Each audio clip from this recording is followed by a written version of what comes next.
الحمد لله والصلاة والسلام على سيدنا محمد وعلى آله وأصحابه أجمعين. الحمد لله والصلاة والسلام على سيدنا محمد وعلى آله وأصحابه أجمعين. أما بعد، فأعوذ بالله من الشيطان الرجيم. بسم الله الرحمن الرحيم.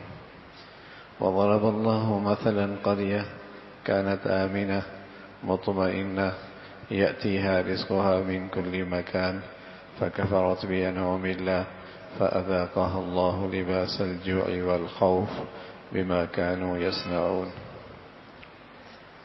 ضرب الله مثلا قرية كانت آمنة مطمئنة يأتيها رزقها من كل مكان فكفرت بأنعم الله فأذاقها الله لباس الجوع والخوف بما كانوا يصنعون.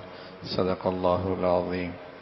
اللهم صل على سيدنا محمد النبي الأمي وعلى آله وأصحابه وسلم. اللهم صل على سيدنا محمد النبي الأمي وعلى آله وأصحابه وسلم. میرے معزز مسلمان بزرگوں، عزیز بھائیوں اور امت مسلمہ کے مقدس ماؤں اور بہنوں، آج 13 اگست ہے اور کل 14 اگست ہے. جس وطن عزیز میں ہماری زندگی گزر رہی ہے، کل اس کی عمر 76 سال ہو جائے گی.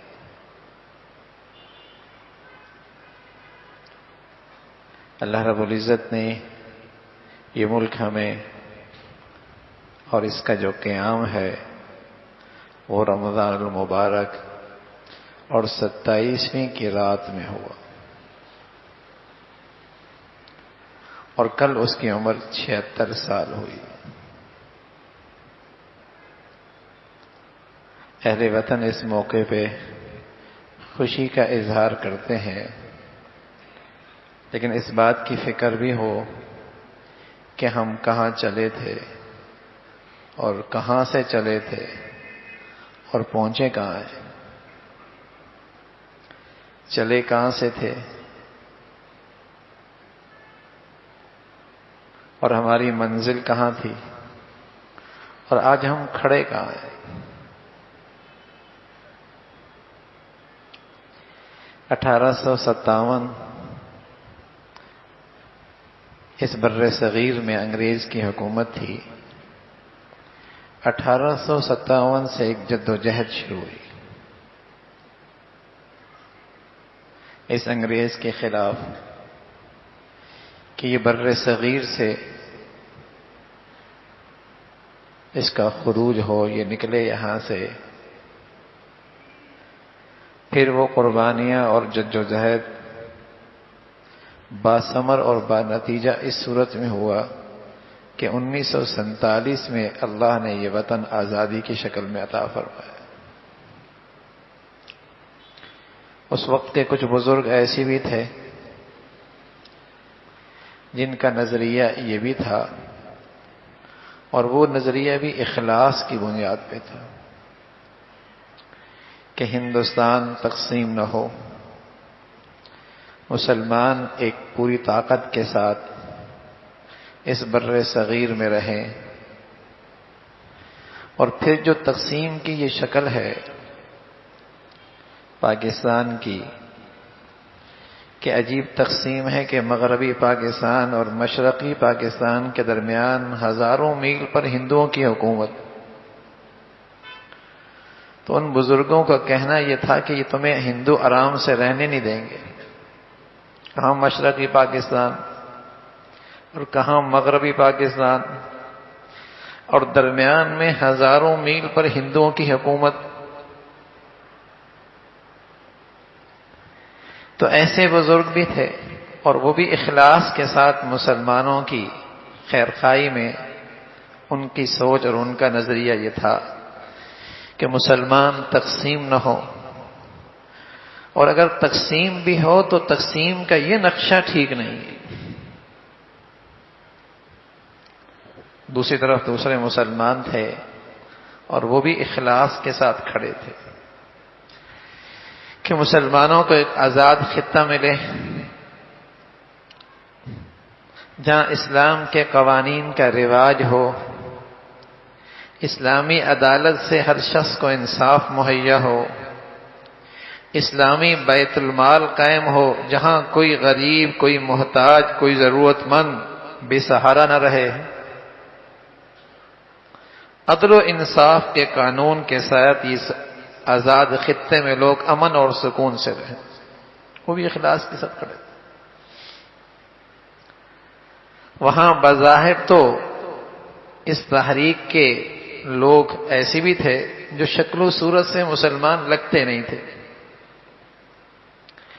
لیکن ان کے ساتھ کچھ نورانی ہستیاں، مولانا ظفر احمد عثمانی رحمۃ اللہ علیہ، مولانا شبیر احمد عثمانی رحمۃ اللہ علیہ اور دیگر بزرگ، وہ اخلاص کے ساتھ کھڑے ہوئے کہ ایک آزاد خطہ ہو رہا ہے تو انہوں نے اس تحریک آزادی میں بڑھ چڑھ کر حصہ لیا، جس کا نتیجہ یہ ہوا کہ مشرقی پاکستان میں سب سے پہلے جھنڈا جس بزرگ نے لہرایا ڈھاکہ میں، ان کا نام تھا ظفر احمد عثمانی رحمۃ اللہ علیہ، جو حکیم الامت تھانوی رحمۃ اللہ علیہ کے بھتیجے تھے اور مشرقی پاکستان کے شیخ الاسلام تھے۔ مغربی پاکستان میں جن بزرگوں نے جھنڈا لہرایا، مفسر قرآن، بڑے محدث حضرت شبیر احمد عثمانی رحمۃ اللہ علیہ تھے، جنہوں نے مغربی پاکستان میں سب سے پہلے پاکستان کا جھنڈا لہرایا۔ تو یہ بزرگ ہستیاں، ان کے نزدیک بھی ایک نظریہ اور ایک جذبہ تھا، اور نعرہ بڑا شاندار تھا۔ ایک کم علم آدمی بھی، کم عمل آدمی بھی اس نعرے کو سن کر اس کے اندر بھی ایک جوش اور جذبہ اٹھتا تھا کہ پاکستان بنانا ہے۔ گلی گلی میں نعرہ لگتا تھا، پاکستان کا مطلب کیا، لا الہ الا اللہ، ہم لے کے رہیں گے پاکستان، بٹ کے رہے گا ہندوستان۔ یہ بچوں کے زبان پر یہ نعرہ ہوا کرتا۔ اب جب مسلمان اس نعرے کو سنتا کہ پاکستان لا الہ الا اللہ کے لیے ہے، اسلام کی خاطر ہے، اور وہاں اسلام کی قومی سطح پہ حوصلہ افزائی اور آزادی ہوگی، اسلامی قوانین کا نفاذ ہوگا، اسلام کو عدل و انصاف کی عدالتیں قائم ہوں گی، ہر شخص کو اس کے حقوق اس کی دہلیز پہ ملیں گے، غریب امیر شہری دیہاتی کسی پہ ظلم اور ناانصافی کسی کے ساتھ نہیں ہوگی۔ یہ تو اسلام کا حسن ہے۔ اسلام تو سبحان اللہ، یہ تو بدقسمتی ہے کہ لوگ صوبائیت کے نام میں نعرے لگاتے ہیں اپنے حقوق کے لیے، اور لسانیت کے نعرے لگاتے ہیں اپنے حقوق کے لیے، اور وطنیت کے نعرے لگاتے ہیں اپنے حقوق کے تحفظ کے لیے، اور علاقائیت اور برادری کے نعرے لگاتے ہیں اور حقوق کے تحفظ کے لیے۔ اگر دنیا میں انسانیت کو حقوق مل سکتے ہیں تو وہ صرف اسلام سے مل سکتے ہیں، باقی تو ہر طرف ظلم ہی کے ضابطے ہیں۔ مسلمان ہو یا غیر مسلم، کوئی بھی ہو، اگر انصاف مل سکتا ہے تو اسے اسلام سے مل سکتا ہے، اور کوئی قانون نہیں۔ تو جب یہ نعرہ لگتا تھا تو مسلمانوں میں ایک جذبہ اٹھتا۔ 1946 میں الیکشن ہوئی ہے تقسیم ہند کے لیے کہ تقسیم ہو نہ ہو۔ الیکشن میں یہ بات، اس پر مسلمان اکٹھے ہوئے کہ تقسیم ہو۔ پھر 1947 میں یہ تقسیم ہوا۔ تقسیم تو ہو گیا، خطے کے لحاظ سے تقسیم ہو گیا، آزادی مل گئی، لیکن بدقسمتی کہ اس آزادی کی جو تکمیل کی شکل تھی، اہل وطن کے قدم اس طرف نہیں بڑھے کہ یہاں اسلام کا بول بالا ہو۔ اور پھر پہلی سزا یہ ملی کہ اس کی ایک ٹانگ کاٹ دی گئی، بنگلہ دیش۔ اب یہ وہ پاکستان نہیں ہے ہمارے پاس جو 1947 میں آزاد ہوا تھا۔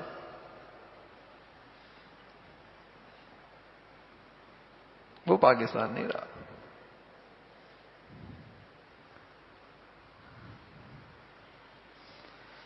اور اس آزادی کی قیمت بھی بڑی ادا کی گئی تھی.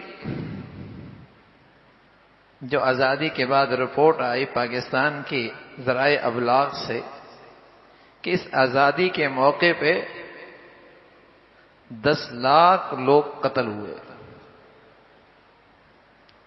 انڈیا کی جو رپورٹ دی ان کے یہ تھے کہ 6 لاکھ لوگ قتل ہوئے اور 75 ہزار عورتیں ان کی ناموس اور ان کی عزت آبرو ان کی قربانی دینی پڑی. یہ تو وہ تھی جو رپورٹ میں آئی، اور جو نہیں آئی اس کی پتہ نہیں کتنی تعداد ہو. اب اتنی بڑی یہ قربانی ہمارے اسلاف اور بزرگوں نے جی دی تھی، وہ اس لیے دی تھی کہ جب آزادی کا دن آئے تو مسلمانوں کیا رقص اور سرور کے محفلیں جمے، نئے نئے گانے ہو، جس انڈیا سے نفرت ہو اس کے فلمیں اور اس کے اداکارے ان کے نوجوانوں کے ہیروز ہوں.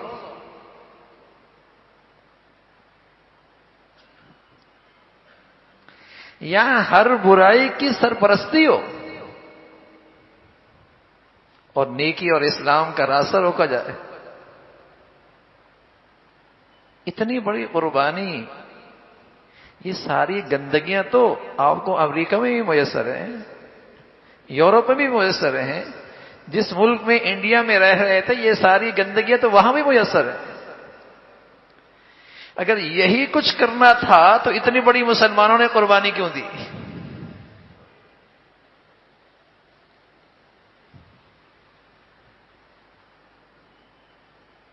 مال اچھا کھانا ہی تھا، اچھا پینا ہی تھا، اور عیش و عشرت کی زندگی گزارنی تھی، اور رقص سرور کی محفلیں جمانی تھی، سود خوری بننا تھا، رشوت خور اور شراب نوشی عام ہی کرنی تھی. تو یہ کفر کے کسی بھی ملک کے اندر دستیاب ہیں یہ ساری شکلیں.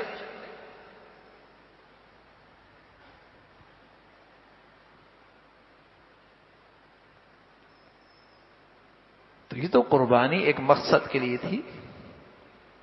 لیکن آزادی کا دن آتا ہے لیکن کسی کو یہ حس ہی ختم ہو گئی کہ ہماری منزل کہاں تھی اور ہم پہنچے کہاں ہیں آج، کیا پایا ہے اور کیا کھویا ہے.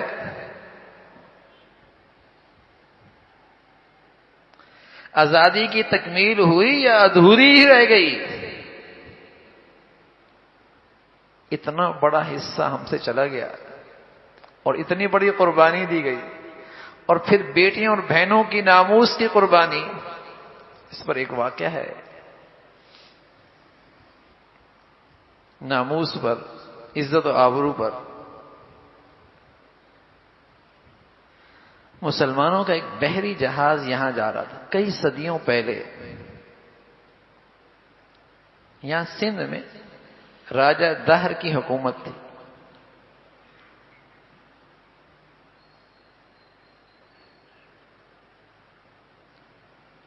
تو اس نے وہ بحری جہاز لوٹ لیا. اس میں 5 مسلمان بچیاں بھی تھیں. اس نے انہیں بھی گرفتار کر لیا.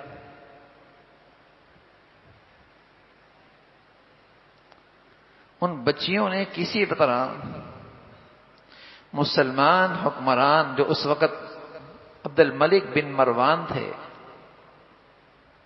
ان کی طرف خط لکھا،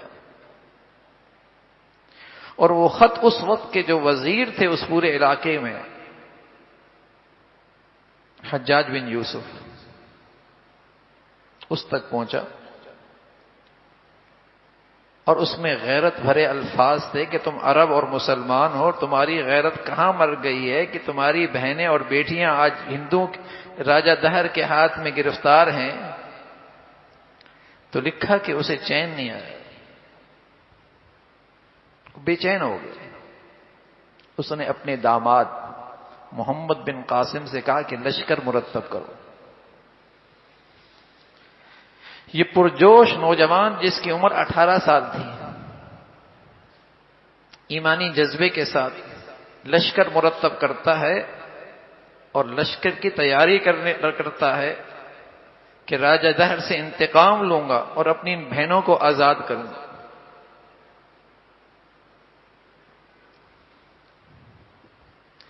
حکیم الامہ تھانوی رحمۃ اللہ علیہ فرمانے لگے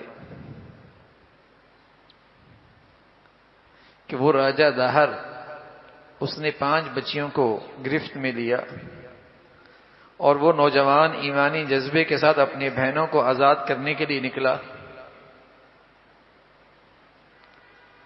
تو جب وہ لشکر تیار کر رہا تھا تو اس کے چہرے پہ کچھ پریشانی کے اثرات تھے۔ تو لوگوں نے پوچھا آپ پریشان کیوں ہیں؟ کہا پریشان اس لیے ہوں کہ اندازہ نہیں کہ دشمن کا لشکر کتنا بڑا ہے، گلیاں راستے بالکل اجنبی ہیں، بس یہ خطرہ ہے کہیں ساتھیوں کو نقصان زیادہ نہ اٹھانا پڑے۔ کچھ دنوں کے بعد اس سپہ سالار کے چہرے پہ اطمینان، لشکر لے کے جا رہا ہے لیکن بڑے مطمئن۔ کسی نے پوچھا اب کیوں اتنے مطمئن ہو؟ کہا پتہ یہ چلا کہ وہ بڑا گندا آدمی ہے، غیرت سے خالی ہے، اس نے اپنی بہن سے شادی رچائی ہوئی۔ ایسا گندا اور بے حیا آدمی کبھی میرا مقابلہ نہیں کر سکتا۔ تو تھانوی رحمۃ اللہ نے لکھا یہ بات آج دشمن سمجھا ہے، مسلمان بھول گئے۔ دشمن نے کیا کیا کہ اس کی بہنا اور بیٹی کی گود سے حیا اٹھا لی، اس کے گھر سے حیا اٹھا لی، اس کی بیٹی اور بہنا کی زندگی میں آج حیا نہ رہی، تو وہ مطمئن ہو گیا اب اس کے گود میں پلنے والا بچہ دیوس ہو سکتا ہے، غیرت مند نہیں ہو سکتی۔ یہ کوئی شجاع اور بہادر بیٹا نہیں پیدا کر سکتی کہ یہ آزادی حاصل کرے یا آزادی کا تحفظ کرے۔ یہ بات دشمن سمجھا۔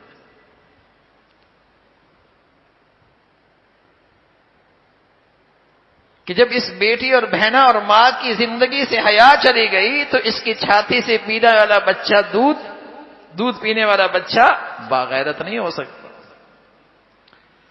بہادر و شجاع نہیں ہو سکتا، اس کے بلند عزائم اور جذبات نہیں ہو سکتے۔ وہ جانتے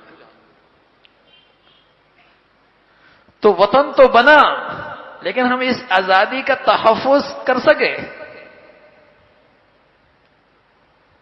جس نے اس وطن عزیز کا تصور بھی پیش کیا تھا علامہ اقبال رحمۃ اللہ علیہ، وہ فرمایا کرتے تھے تجھ کو بتاؤں تقدیر امم کیا ہے، شمشیر و سنان اول طاؤس و رباب آخر۔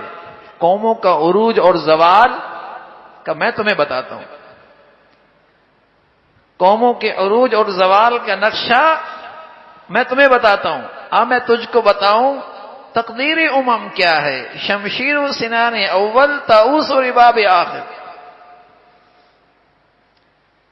کہ جب قوم کے نوجوان اپنی بیٹیوں کی، اپنی بہنوں کی، اپنے ملک کی، اپنے خطے کی، اپنے نظریے کے تحفظ کے لیے تلواریں اور تیر اٹھائیں گے، یہ اس قوم کا عروج ہے۔ اور زوال اور پستی اس قوم کی کیا ہے، ذلت اور رسوائی اس کی قوم کیا ہے، جب اس کے نوجوانوں کی ہاتھوں میں گٹار ہوں۔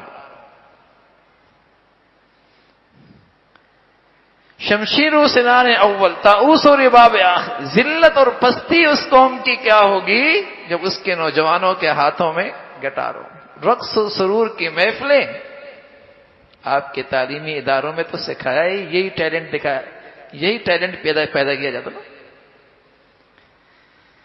اسرائیل کا ہر نوجوان اپنی تعلیمی اداروں میں چاق و چومد بنتا ہے، ایکسرسائز کرتا ہے، جسمانی قوت حاصل کرتا ہے اور اپنی تعلیم کے ذریعے اپنی مذہبی طاقت حاصل کرتا ہے۔ اور ہماری تعلیمی اداروں میں ہر نوجوان گانا بجانا، ناچنا سکھانا،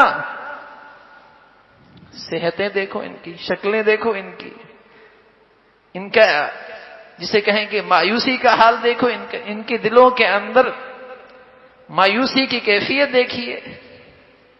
اسرائیل تو اپنی نسل کو طاقتور بناتا ہے، یہودی مذہب پہ کھڑا کرتا ہے، ہمارے پاس مذہب بھی سچا، اسلام بھی سچا، اور ہمارے نوجوانوں کا حال کیا ہے؟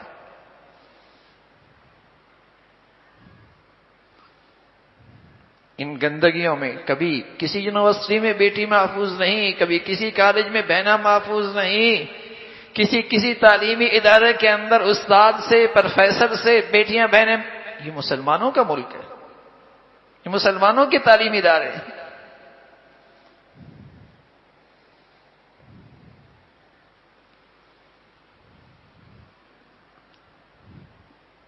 آزادی کا دن آتا ہے،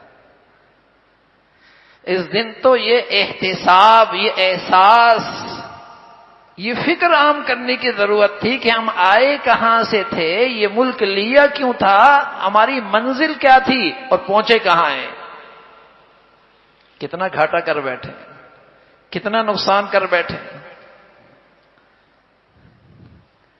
کیا خوبصورت جذبہ تھا، اس آزادی کی خاطر ہر آدمی اس ملک کو آزاد کرنا چاہ رہا تھا اور سب کچھ قربان کرنا چاہ رہا تھا، اور آج یہ قوم اتنی خود غرض ہو گئی، جس کو جہاں موقع ملتا ہے اپنا مفاد دیکھتا ہے، اس ملک کو نقصان پہنچاتا ہے۔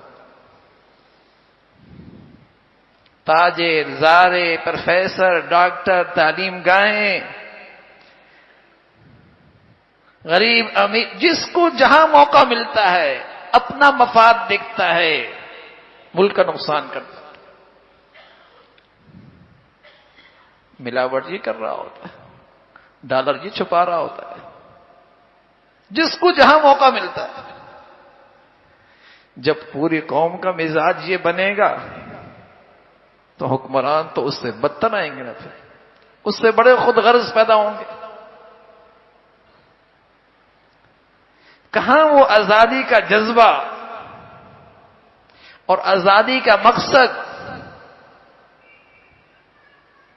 کہ لوگ جانیں پیش کر رہے ہیں، اپنے کاروبار کی قربانیاں دے رہے ہیں، اپنے گھر بار چھوڑ رہے ہیں،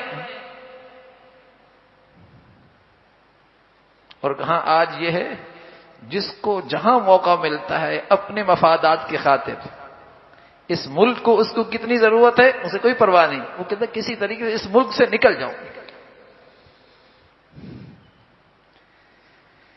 جس کو جہاں موقع ملتا ہے اس ملک کا سرمایہ، اس ملک کی صلاحیتیں، اس ملک کے وسائل، کسی طرح میں یہاں سے نکل جاؤں۔ یہ قصور کس کا ہے؟ ہم سب کا اجتماعی قصور ہے نا، کہ اپنی قوم بنائی نہیں، اپنی منزل پہ نظر نہیں۔ جس کے لیے یہ خطہ لیا گیا تھا، اس مقصد سے ہر آئے دن دور ہوتے چلے گئے۔ اسلام کا نظریہ تھا، اس کے لیے یہ خطہ ملا، سب اتفاق تھا، اور آج جو بچا کھچا مسلمان یہاں پاکستان بچا ہے، ہر طرف علیحدگی کے نعرے، زہریلے قومیت کے نعرے، عصبیت کے نعرے، علاقیت کے، عصبیت کے زہریلے نعرے۔ جب بھی حقوق مانگتا ہے، کوئی بھی مانگتا اور حقوق کے لیے کھڑا ہوتا ہے، وہ علاقے کا نام لیتا ہے، شہر کا نام لیتا ہے، صوبے کا نام لیتا ہے، زبان کا نام لیتا ہے، اسلام کا نام نہیں لیتا۔ جو ہر آدمی کے حقوق کا تحفظ کرتا ہے اس کا نام نہیں لیتا۔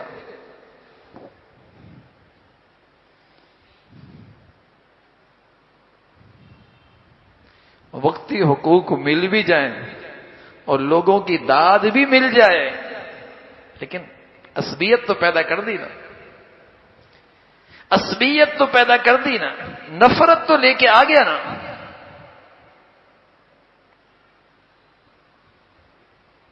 اسلام ہر ایک کے حقوق کا تحفظ کرنے والا تھا، مقصد اسلام تھا، خود غرضی ہے، خود غرضی اللہ کی طرف سے بڑی نعمت تھی۔ وطن عزیز کی یہ آزادی اللہ کی طرف سے بڑا انعام تھا۔ ہمارے بزرگ کہا کرتے تھے کہ اس ملک کی تقسیم پر تو دو رائے ہو سکتے ہیں، ایسے ہی ہے جیسے کہا جائے کہ مسجد یہاں بنے یہاں بنے، یہاں نہ بنے یہاں بنے، یہ تو ہو سکتا ہے، لیکن جب مسجد بن جائے تو اس کا احترام سب پہ فرض ہوتا ہے، اس کی حفاظت سب کی ذمہ داری ہوتی ہے۔ فرمایا کرتے تھے کہ ملک کی تقسیم کے بارے میں تو رائے تھی کہ یوں نقشہ ہونا چاہیے، یوں نہیں ہونا چاہیے، لیکن جب بن گیا تو اب اس کا تحفظ ایسا ہی ضروری ہے جیسے مسجد کا تحفظ ضروری ہے۔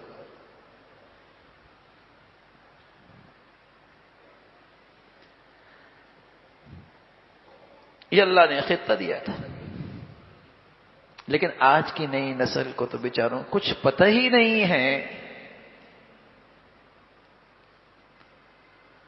آزادی کا دن آتا تو اگر اس کی آزادی کا جو مقصد تھا وہ پیغام عام ہوتا نا، کہ آنے والی نسل کو پتہ تو لگتا کہ تمہارے آباء و اجداد نے اس کی آزادی کے پیچھے کتنا خون دیا ہے، کتنی جانیں دی ہیں، ناموس اور عزت کی کتنی قربانی ہوئی ہے،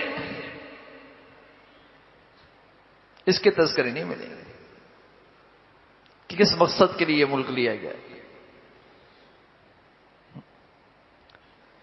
تو نعمت ملی تھی اور بڑی نعمت ملی تھی، لیکن نہ قدری ہوئی نہ شکری ہوئی، ہر شخص نے خود غرضی سے کام لیا،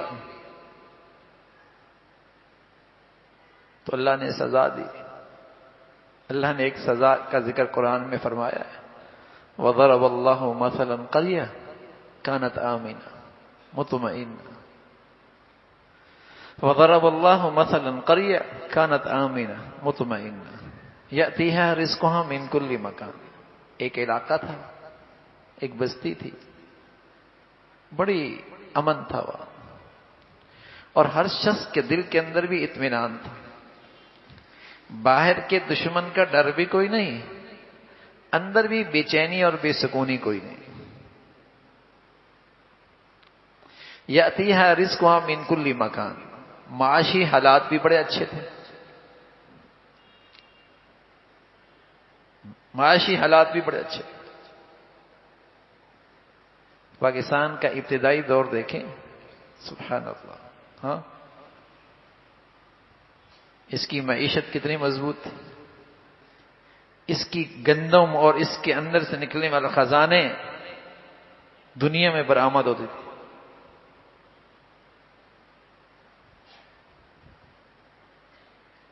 لیکن جیسے جیسے ہم نے اس مقصد سے دوری اختیار کی اور اس نعمت کی آزادی کی ناقدری کی، سزا آئی، فَكَفَرَتْ بِأَنْعُمِ اللَّهِ۔ جب اللہ کی نعمتوں کی ناشکری ہوئی، فَأَذَاقَهَا اللَّهُ لِبَاسَ الْجُوعِ وَالْخَوْفِ، اللہ نے دو مصیبتوں میں مبتلا کر دیا۔ ایک تو ہر ایک کو خوف کا لباس پہنا دیا، کل کیا ہو، ایسا عدم استحکام، ایسی بدامنی، ایسے حالات، کسی شخص کو اطمینان نہیں رہا، خوف کی تلوار لٹکی ہوئی، پتہ نہیں کیا ہو۔ ایک تو یہ مصیبت آئی، اور دوسری مصیبت یہ آئی والجوع، معاشی بدحالی،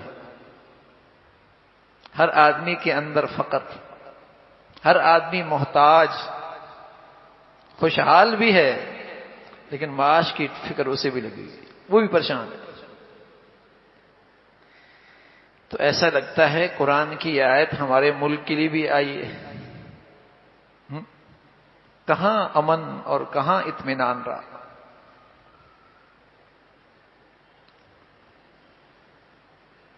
ناشکری کی سزا اللہ نے یہ بتاتی ہے، جب نعمتوں کی ناشکری ہوتی ہے تو یہ دو سزائیں قوموں کو ملا کرتی ہیں، امن نہیں رہتا، اطمینان نہیں رہتا، اور بھوک اور معاشی بدحوالی ان پر مسلط ہو جاتی ہے۔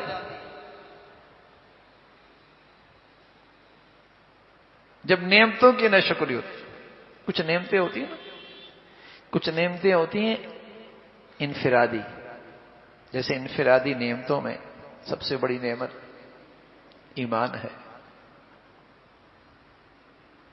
ساری دنیا کا سونا اور دولت اکٹھی ہو جائے، ایمان اس سب سے زیادہ قیمتی دولت. اللہ تعالیٰ نصیب فرمائے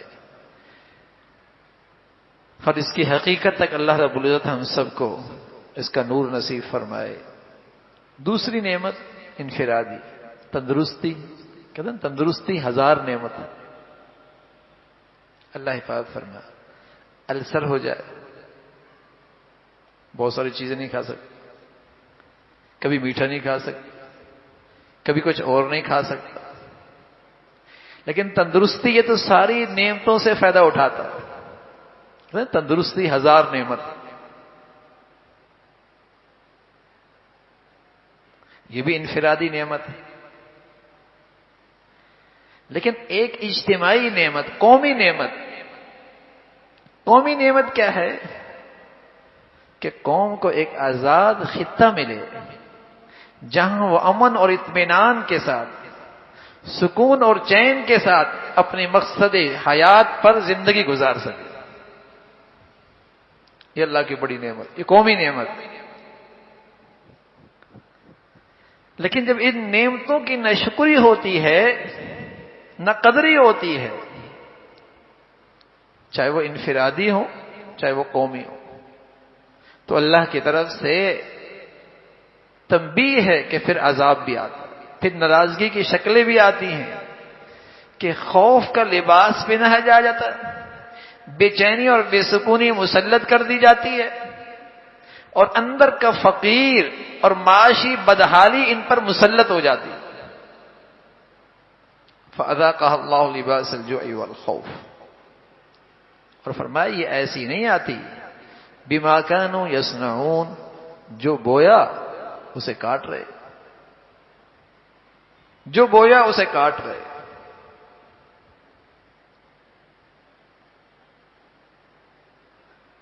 تو یہ ملک اللہ رب العزت نے دیا تھا، اس کا تقاضا تو یہ تھا کہ ہم انفرادی زندگی میں بھی اور قومی زندگی کے اندر بھی اسلام ہمارے لیے قابل ترجیح ہوتا. ہمارے اوپر جو لوگ حاکم ہیں ان کے ہاں بھی اسلام قابل ترجیح ہوتا، اور جو رعایا اور قوم ہے ان کے بھی اپنے دائرہ کار میں اسلام قابل ترجیح ہوتا. لیکن بدقسمتی ہوئی کہ 76 سال میں کوئی ایک بھی انہیں حکمران ایسا نہیں ملا جس کی انفرادی زندگی میں اور قومی زندگی میں اسے اسلام اس کے ہاں قابل ترجیح ہو.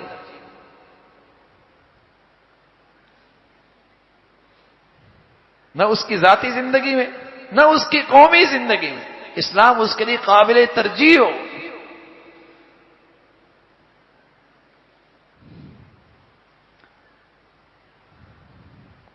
کوئی ایسا نہیں ہوا. قرارداد مقاصد حضرت علامہ شبیر احمد عثمانی رحمۃ اللہ علیہ کی کوششوں سے قومی اسمبلی میں قرارداد پاس ہوئی، اسلامی آئین بنا، لیکن کاغذ کی حد تک. عملاً کیا ہو رہا ہے؟ اس لیے کہ ان کے ہاں یہ قابل ترجیح نہیں.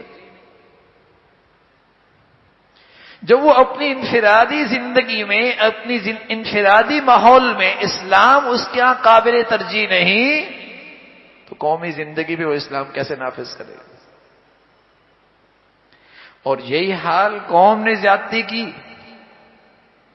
ہر شعبہ زندگی نے آزادی کی اس نعمت کو اپنے اغراض کے لیے استعمال کیا، اسلام کے لیے اس کو استعمال نہیں کیا. اپنے اغراض، اپنے مفادات تو پیش نظر رہے، لیکن جس کی خاطر یہ آزاد ہوا تھا، اپنے دفتر میں، اپنی فیکٹری میں، اپنے کارخانے میں، اپنے گھر میں، اپنے خاندان میں، اپنے بازار میں اسلام کتنا قابل ترجیح تھا.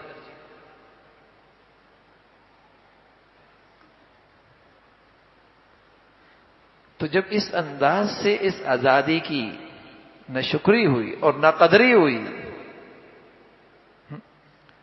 تو اللہ حفاظت فرمائے، اللہ تعالیٰ حفاظت فرمائے کہ پھر ایسی آوازیں آپ کے ملک سے اٹھتی ہیں نا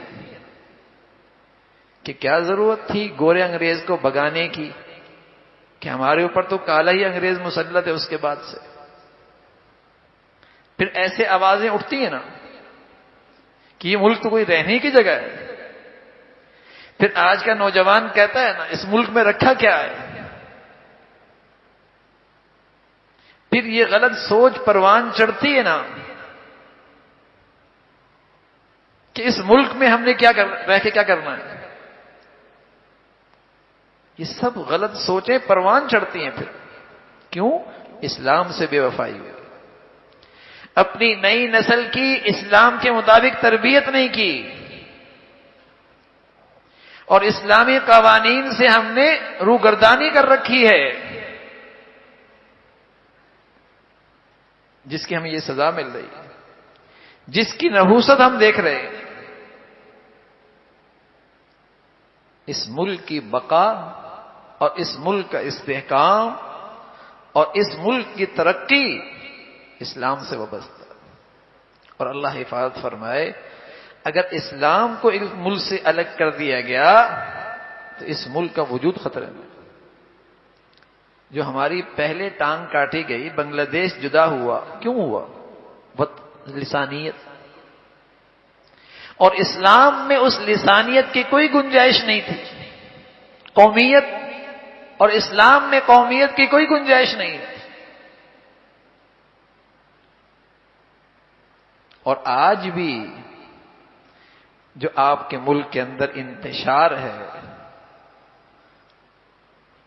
اور علیحدگی اور قومیت اور صوبائیت کی نفرت کی باتیں ہیں، اسلام سے دوری ہے، اسلام سے بیزاری ہے، اس کا نتیجہ ہے. تو اس ملک کی بقا اور اس کا تحفظ اور اس کا استحکام اور اس کی ترقی اسلام سے. تو اس آزادی کے موقع پہ کم از کم اگر مسلمان اور اہل وطن اس بات کا بھی عہد کر لینا کہ ہم اپنی زندگی میں ہمیشہ اسلام کو قابل ترجیح بنائیں گے اپنے دائرہ کار میں. اور دوسری چیز، ملک کے مفادات کی حفاظت کریں گے، اپنے اغراض کی قربانی دیں گے، اپنے اغراض اور مفادات کی قربانی دیں گے، ملک کے مفادات کی حفاظت کریں گے. یہ ملک کیوں پیچھے جا رہا ہے؟ ہر شخص خود غرض بن گیا نا. جو جہاں ہے، یعنی بازار میں بیٹھا ہے، فیکٹری میں ہے، کارخانے میں ہے، تعلیمی ادارے میں ہے، مزدور ہے، مالک ہے، جو بھی ہے، اس زمین سے بہت کچھ لے رہا ہے وہ، لیکن ملک کے مفادات کو سامنے نہیں رکھتا، اپنے اغراض اور مفادات کو سامنے رکھتا. ملک کو اس سے کتنا نقصان ہوگا، ملک کتنا اس سے پیچھے چلا جائے گا، اسے کوئی پرواہ نہیں ہے. میرا کام پورا ہو جائے، میرے اغراض پورے ہو جائیں. یہ خود غرضی ملکوں کی بنیادوں کو کھوکھلا کر دیا کرتا، خود غرضی. تو ہم اپنے ملک کے مفادات کو سامنے رکھیں اور کوئی ایسا طرز عمل اختیار نہ کریں جس سے اس ملک کے تحفظ میں اور اس کی بقا میں اور استحکام میں وہ رکاوٹ بنے. افواہوں کا دور ہے نا، افواہوں کا دور. بغیر سوچے سمجھے ہم افواہوں کو آگے پھیلاتے ہیں اور پروپیگنڈے کا ساتھ دے رہے ہوتے ہیں بغیر سوچے سمجھے. اللہ میاں نے قرآن میں کہا ہے ان جاءکم فاسقٌ بنبأ فتبینوا، اگر تمہارے پاس کسی فاسق فاجر آدمی کی طرف سے خبر آئے پہلے تحقیق تو کرو، سچ ہے غلط ہے کیا. ہم کہتے ہیں تمام اعلام، تمام خبرنامے، آنے والے ذرائع ابلاغ سب جھوٹے ہیں. سب لفافے ہیں کہتے ہیں، لیکن انہی کی باتیں اٹھا کر آگے پھیلا رہے ہوتے ہیں، اور اس کا نقصان ہوتا ہے، ملک کے لیے نقصان ہوتا ہے، معاشرے کے لیے نقصان ہوتا ہے، معاشی لحاظ سے، اقتصادی لحاظ سے قوم کا نقصان ہوتا ہے۔ فرمایا اگر کوئی خبر آ جائے کسی فاسق فاجر سے تمہارے پاس، تحقیق کر لو، بغیر تحقیق کے اسے آگے نہ پھیلاؤ۔ تو اس ملک کو ہم اللہ کی نعمت سمجھیں، اللہ کا انعام سمجھیں، اور اپنی دعاؤں میں اس ملک کے تحفظ اور استحکام کو اپنا وظیفہ بنائیں، اپنا وظیفہ بنائیں، اس ملک کے لیے دعائیں کیا کریں۔ اور ہم اپنی ذات کے لحاظ سے اس ملک کی کیا خدمت کر سکتے ہیں؟ اس لیے کہ اس ملک کی خدمت، اسلام کی خدمت، ان دونوں میں آپس میں تضاد نہیں ہے۔ جتنا جتنا اس ملک میں اسلام کو مضبوطی ملے گی، اتنا اس ملک میں استحکام آئے گا، اور جس قدر اس ملک کو استحکام ملے گا، ہاں، اس سے انشاءاللہ اسلام کو اور اسلامی زندگی کو بھی، اس کو بھی تحفظ ہوگا۔ جب یہ ملک ملا تھا تو نہ یہ مساجد تھی، نہ ایسے مدارس تھے، نہ ایسے دین کے حلقے تھے، لیکن الحمدللہ یہاں کے دیندار طبقے نے بغیر حکمرانوں کی سرپرستی کے اپنے جان و مال کے ساتھ یہ دینی فضا برقرار رکھی اور یہ دینی ماحول برقرار رکھا۔ دنیا میں یہ نہیں کسی ملک میں، لیکن یہاں کے مسلمان جو دیندار طبقہ تھا اس نے یہ فضا بنائی ہے۔ لیکن اگر اس کو اور فروغ ملے اور اس اسلام کے اور اشاعت ہو اور اپنے ملک سے وفاداری، اس کو اور زیادہ فروغ دیا جائے کہ ہم نے اپنے ملک کے ساتھ وفاداری کرنی ہے، بے وفائی نہیں کرنی، اپنی صلاحیتوں کے ذریعے، اپنی استعداد کے ذریعے، اپنے وسائل کے ذریعے۔ اس لیے کہ آج اہل وطن جہاں ہیں اس زمین کی مٹی سے تو ہیں، اس زمین نے انہیں بہت کچھ دیا ہے، تو مایوسی نہ پھیلایا کرے، مایوسی کی باتیں نہ کیا کرے، حوصلے کی بات کیا کرے۔ مایوسی سے آدمی، اس کے اندر عمل کی صلاحیت ختم ہو جاتی ہے، مایوسی سے آدمی عمل سے محروم ہو جاتا ہے۔ ہاں، مایوسی نہیں بلکہ ہمت اور حوصلے سے اور دعاؤں کے ذریعے اپنے ملک کی حفاظت بھی کرنی ہے اور اس کو ترقی بھی دینی ہے، اور اپنی دعاؤں میں اسے ہمیشہ اس کو وظیفہ بنائیں اپنے ملک کی حفاظت کے لیے۔ اور ہم اپنی زندگی میں جو جہاں ہیں اس بات کا خیال رکھیں کہ ہم اپنے ملک کے مفادات کی حفاظت کریں، ہم اپنے ملک کے مفادات کی حفاظت کریں، ٹھیک، اور اپنے بچوں کو بھی، اپنی نئی نسل کو بھی، ہاں، اس ملک سے وفاداری سکھائیں۔ اللہ کی طرف سے ایک نعمت ہے، اس ملک میں اللہ نے سب کچھ دے رکھا ہے، بہت کچھ دے رکھا ہے۔ شاید اسلامی دنیا میں کوئی ملک ایسا نہیں ہے جس کے پاس یہ خزانے ہوں۔ کسی ملک میں بڑی آبادی کا ہونا دانش مند قوموں کے ہاں یہ بات فخر کی ہوا کرتی تھی۔ کثرت تعداد، دانش مند قوموں کے ہاں یہ بات فخر کی ہوتی تھی، اور خود حضور علیہ الصلوۃ والسلام بھی فرمایا کرتے تھے میں اپنی امت کی کثرت پر کل قیامت میں فخر کروں گا۔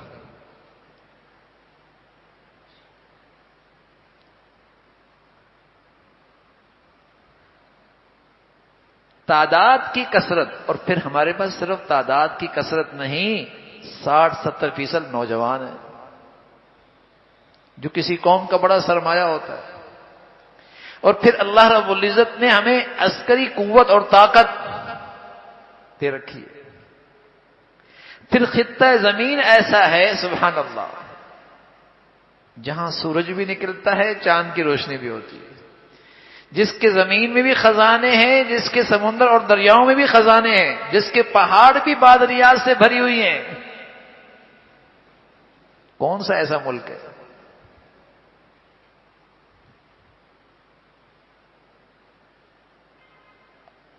لیکن ان ساری نعمتوں سے آج ہم فائدہ کیوں نہیں اٹھا پا رہے؟ ہمارے قدم اسلام کی طرف نہیں بڑھ رہے بلکہ اس سے دور ہو رہے۔ ہم نے اپنی نئی نسل کی تربیت اسلام کے مطابق کرنا چھوڑ دی۔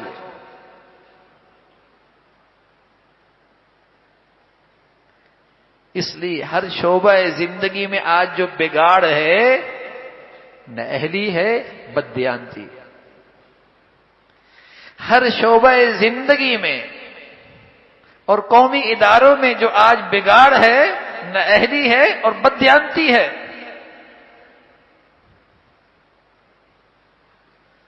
اگر یہ دونوں خوبیاں نصیب ہو جائے اور ہم اسلام کے مطابق اپنی نئی نسل کی اور قومی تقاضوں کے مطابق اپنی قوم کی تربیت کرتے تو اہلیت بھی ہوتی، دیانت بھی ہوتی، اہلیت بھی ہوتی، دیانت بھی ہوتی۔ لیکن 76 سال میں ہم نے اپنی قوم، اپنی نسل نہیں تیار کی۔ آج ہر شعبہ زندگی میں، ہر قومی ادارے میں نااہلی اور بددیانتی۔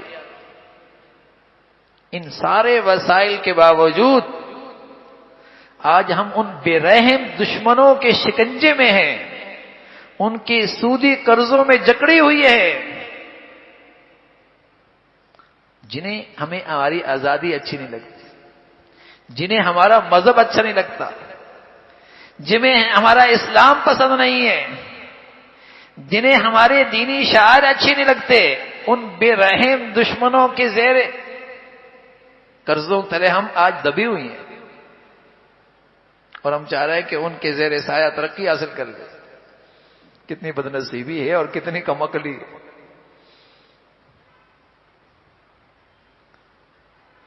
تو میرے عزیزوں، ہم میں سے ہر ایک کی ذمہ داری ہے کہ اپنے بچوں میں، اپنی نئی نسل میں جو جہاں ہے، اس ملک کے تحفظ کے لیے، استحکام کے لیے اپنی صلاحیتیں اور وسائل لگائے۔ ہاں، اور یہ تو کم از کم ہو سکتا ہے کہ ہر شخص اپنے دائرہ کار میں اسلام کو ترجیح بنا، اسلام کو ترجیح بنا۔ جن لوگوں کی زندگیوں سے اسلام نکلتا ہے نا، وہی قومیت کی بات کرتے ہیں، وہی لسانیت کی بات کرتے ہیں، وہی اصلیت کی بات کرتے ہیں، وہی حقیقت میں اس ملک کے ساتھ دشمنی کرتے ہیں۔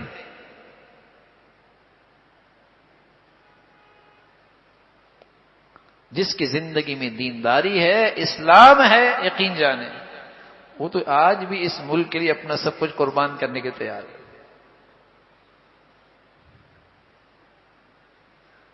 اگر ہم تعلیمی اداروں میں اپنے بچوں کو اسلام سے دور رکھیں گے، وہ بچے پاکستان میں نہیں رہنا چاہتے۔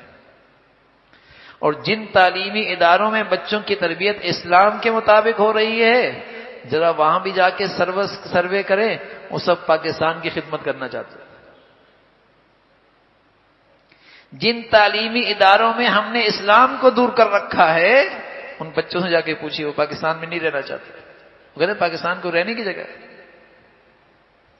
اور جن تعلیمی اداروں میں بچوں کی تربیت اسلام کے مطابق ہے، ان کا اوڑھنا بچھونا اسلام ہے، ان سے پوچھیے، وہ پاکستان کی خدمت کرنا چاہتے ہیں۔ واضح فرق ہے۔ بڑی سے بڑی یونیورسٹی چلے جائیں، بڑے سے بڑے مہنگے اسکول میں چلے جائیں، آپ سروے کر کے دیکھ لیں، بچہ کہے کہ پاکستان میں نہیں رہنا چاہتے، ادھر ہے کیا؟ وہ اس ملک کی برائیاں ہی کرے گا۔ اور جہاں تربیت اسلام کے مطابق ہو تو وہاں آپ کو یہ بات ملے گی، وہ اس ملک کی خدمت کرنے کے جذبے سے پڑھ رہے ہوں، اس ملک میں رہنا چاہتے ہیں۔ تو ایسی میرے عزیزو، اسلام کے مطابق تربیت سے اس ملک سے سچی وفاداری پیدا ہوتی ہے. اسلام کے مطابق اپنی تعلیمی اداروں میں تعلیم کو رواج دینے سے نئی نسل میں اس ملک سے سچی وفاداری پیدا ہوتی ہے.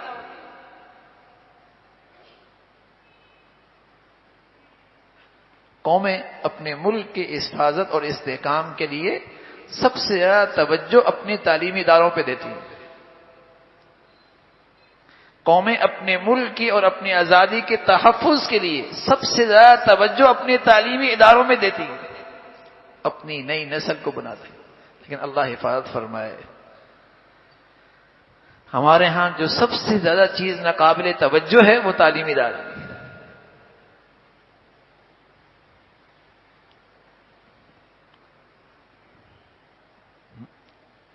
کسی قوم کا کل دیکھنا ہو، کسی قوم کا کل دیکھنا ہو تو ان کے آج کے تعلیمی ادارے دیکھ لو.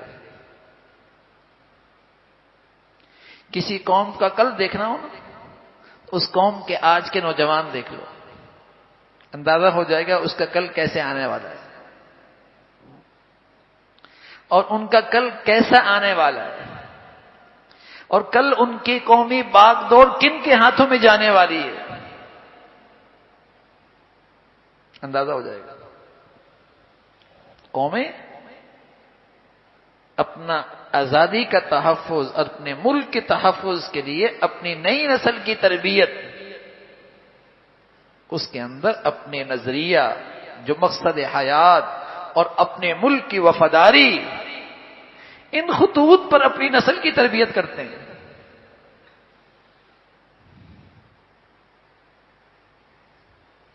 تو میرے عزیزو، اللہ تعالیٰ نے ہمیں آزادی تو دی ہے، لیکن اللہ کرے اس آزادی جو ادھوری ہے اور جو مقصد جو ہماری منزل سے اس سے ہم دور ہیں، اللہ ہمیں وہ بھی نصیب فرمائے اور اس آزادی کی برکتیں بھی نصیب فرمائے.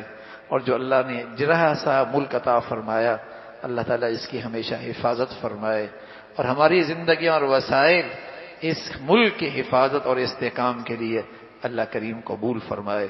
اللہم لک الحمد کلو ولک الشکر کلو. اللہم اعنا علی ذکرک و شکرک و حسن عبادتک.